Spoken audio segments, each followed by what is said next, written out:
Hey, really quick, if you're a law firm owner, I need you to hear this. It's 2025 and Max Law Con is back. And for 5 days only, from February 17th to the 21st, we're offering an early access flash sale with unbeatable ticket pricing. Once the cart closes on February 21st, it won't reopen until spring, so you don't want to miss this chance. Mark your calendar now for Monday, February 17th, when you can get your early access ticket at maxlawevents.com. This is Maximum Lawyer with your host, Tyson Mutrix. Welcome back to another Saturday episode of Maximum Lawyer. I've got a really interesting one today because it comes from a friend / listener of the show by the name of Ryan Weber, which I'll get into that conversation in a second and who Ryan is. Before I get into that, though, we've had some really cool submissions recently. I'm going to play a submission that we got from Ryan, and we're going to talk about that a little bit today. But I would love to hear from if you have anything that you'd like for me to discuss on the show. Just shoot me a text, 314-501-9260. It doesn't have to be in audio format. It can be just a simple text message. But you could also go to MaximumLawyer.com/ask, and you can text your questions. It doesn't matter if you're just starting out or if you've been running a law firm for a really long time and you just want me to discuss a specific topic. I'm happy to do so. So make sure you submit those. It's always a lot of fun. But for today's episode, I got a video message from Ryan, and Ryan is someone who he's already had a successful exit from a business where he sold the business. He's a successful business owner. He's also awesome at video. He's got his own YouTube channel. He runs the YouTube channel for his wife, who's an attorney, Tiffany Weber. They make just an amazing pair because she does amazing content and he does a great job of polishing it, putting out onto YouTube, and just you should really check out both of their pages. They do a really good job. But I want you to listen to what Ryan sent to me, and I'll play a part for it, just a small part. I'm not going to play the whole thing, so go ahead and listen.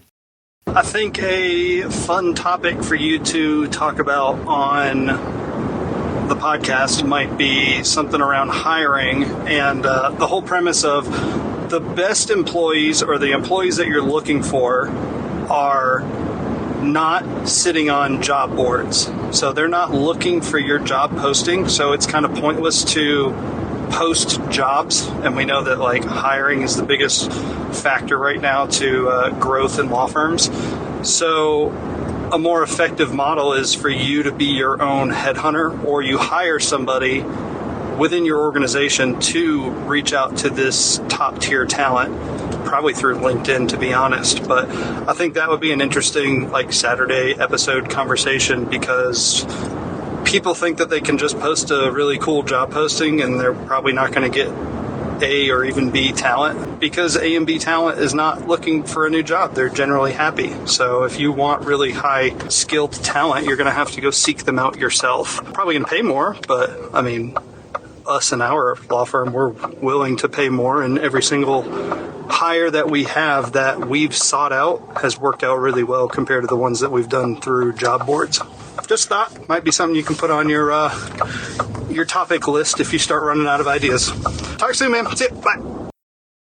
All right. So it's really interesting because this really kind of got me thinking, and I think it really is a critical error that many law firms are making when it comes to hiring top talent. And, really, if you're relying on job postings alone, which I know that many of you are, because I hear about it all the time, people asking all the time, oh, should I use LinkedIn, or should I use WiseHire, or should I use this, should I use that? And I mean, I'm going to go through, I went and actually wanted to look all this up because I kind of thought about, who are our best hires. And I'm not saying people that we got through job boards aren't also awesome, which we found some really good talent, but we found some really good talent through networking as well. Some of our best employees came from people that, were former coworkers of people that we've had, people that we knew that they knew they were a really good employee. And so it was just, networking has been a really good part of attracting great talent for us as well. So it was something really interesting, and I wanted to see if there was any truth to this. And so some of the stuff I found was pretty interesting. I do think that Ryan is correct that we shouldn't be relying on just job boards and everything else. And we really should be going out and finding top talent and being our own headhunters. I think it's a really interesting point. So let's get into some of these numbers. It's really interesting. So the most of the best talent is passive. And generally, so the workforce in general, 70% of the workforce is not actively looking for jobs. That means that of all available people that could work, only 30% are actually on job boards actively looking. That doesn't mean that they would not leave. That just means that they are not actively out there putting their names, or not putting their names on job boards, but going out and actually applying to jobs on job boards. Okay. And of the 30% that are there, as many of you have figured out, many of them are not the best fit for your firm. Just the reality of what it is.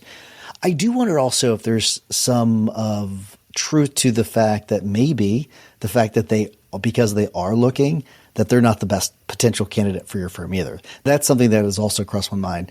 Just the sheer fact that they are looking. And to be honest with you, I didn't really dig into that a whole lot, but it is a question I really have about whether or not just the fact that they are actively looking, does that make them closer on the worst side of being a hire? I don't know the answer to that, so I'm not going to opine on what I think about that. But I do know that there are a lot of people that have been opining about low quality applicants. I do know that. And so I think that there is some other way we've got to look at to get candidates. I found this number so fascinating. I found it on several different studies and several different websites. 70 to 85% of jobs, of all jobs, are actually filled through networking. So even though 30%, only 30% are actively looking, 70 to 85% of jobs are actually filled through some form of networking, which I found that a really interesting number. And I found it on for several sources, which means that, we really should then, I think it supports the idea that we should be going out, we should be shaking the trees of our professional networks, asking for referrals from, or I guess options. I don't know if we won't call them referrals, but options from the people we know about people that might be looking to be hired. And I think that is a really good opportunity for us. You can go to bar association events, mastermind groups, Maximum Lawyer might be a really good example. Anyone looking for a candidate. I'm in this city. Anyone in this city that could help me out. There's lots of difference. And actually, Maximum Lawyer does have a job board that you can put things on, just so you know. That is something that's not a pitch for that, but just so you'll know if you want to put a job on there, that is an option for you. Something else that is interesting is that passive candidates, it seems that they tend to be higher performers. So the majority of top performers are actually happy in their current jobs, which is not so great for you if you're looking for someone. However, 87% of those would still entertain a better offer. That is interesting. So even though they're happy in their current jobs, 87% would still entertain a better offer. That could also indicate that the fact that they may have a better attitude, that could be an indication of the fact that they might just have a better attitude. I'm sure many of them are just happy with where they are because of the job that they have, but it could also indicate that they're just happy to be around. I'll put it that way. So I think if you could reach out to these people with the right message, because you find them through networking, I think that if you make the right offer, you could pull in an experienced, motivated employee and you're going to do it without flooding your inbox with a bunch of people that are sending you generic resumes. So I do think that, going to different events, reaching out to people that asking for that could get you those higher quality people that might be interested in your firm. One of our best employees, I do know that she's a case manager. We found her because we were asking our office administrator, hey, does anyone And so it was one of the people that she worked with previously, and she knew that she was a really good employee. And so we went and got her, right? It was something where we made her a good offer and we went and got her. And she's with us today, and I hope she stays forever because she's fantastic. But utilizing your top talent that you have in your firm to then go out and try to find people that they know is another good source of doing that. I do think that this is a really doing it this way. And I've talked to a couple other people. We had, I've talked to, Marco Brown about this. I've talked to Paul Yokubaitis about this. And Paul Yokobitis and I had a really good conversation about this just last month about doing this very same thing, about going in and finding this talent. And it will give you a massive competitive advantage over firms that are just going to job boards and putting up their job, and they're going to be getting a different candidate pool. But if you really limit yours down to just top talent, and you're going out and trying to find that top talent, and even setting aside the whole idea that you're going to be getting your inbox flooded with a bunch of just generic resumes that really are just looking for any job that they want. I mean, you're just making your talent pool only A players. I mean, that's incredible. Where you're fishing in a pond where it's even, let's say that they're not all A players. Let's say you got some Bs and some Cs mixed into there. The vast majority are going to be A players, and you're going to be fishing in a pond where your chances of actually catching an A player are going to be far better. I do think that that's really, really interesting. And so you're strategically going after talent, just like you'd be strategically going after clients, because this is marketing. Let's be honest. This is also marketing. Hiring people is marketing. You have to sell yourself to them. You have to find the best talent. You have to show to them why you are the best place to work. And that's part of this too. But once you get past that hurdle, I mean, the advantage you're going to have over other firms long term is really great. There is a quote from Stephen Covey that I think might be apropos here. The proactive approach to a mistake is to acknowledge it instantly, correct it, and learn from it. So if your hiring process isn't bringing in the right people, okay, you need to fix it by being proactive. So the proactive approach to a mistake is to acknowledge it instantly, correct it, and learn from it. If your hiring process isn't bringing in those people, you need to fix it, okay? And I know for a fact that many of you have a broken hiring process because you told me, okay? You've told me, and you told me how you can't find the right candidates and how you're getting a bunch of applicants that are not great, yada, yada, yada. Well, okay, let's fix the problem by you going out and proactively trying to find these people. Is it more work? Absolutely. But is it going to pay off for you? Absolutely. All right. And then I guess finally, I do want to talk a little bit more about just pick on the job boards a little bit more. I'm not going to mention any more by name other than what I already have, but it really is. It's a volume game, right? It's really a volume game. It's not about quality. It's about volume. And I'm not saying you can't find talent on these job boards. I'm not saying that. I'm just saying it's harder to do so. It's really hard. And that's why we've had to create our system the way we did to quickly get through candidates and try to figure out, all right, who are the ones that we actually want to reach out to and have our 4 interviews with and do all these assessments. And we're going to reach out to the people that they want us to actually reach out to and vouch for them. That's why what we've had to do is we've had to find a way to quickly get through all of these candidates. And so before we send them through all of the interviews we have, before we check their references, have them take assessments, do all of that, all of these things that we have them do, before we go down that route, we want to filter them out. And we have to do that. And that's because it's a volume game. And that's whenever we're going through these job boards to put up our jobs, it changes the game.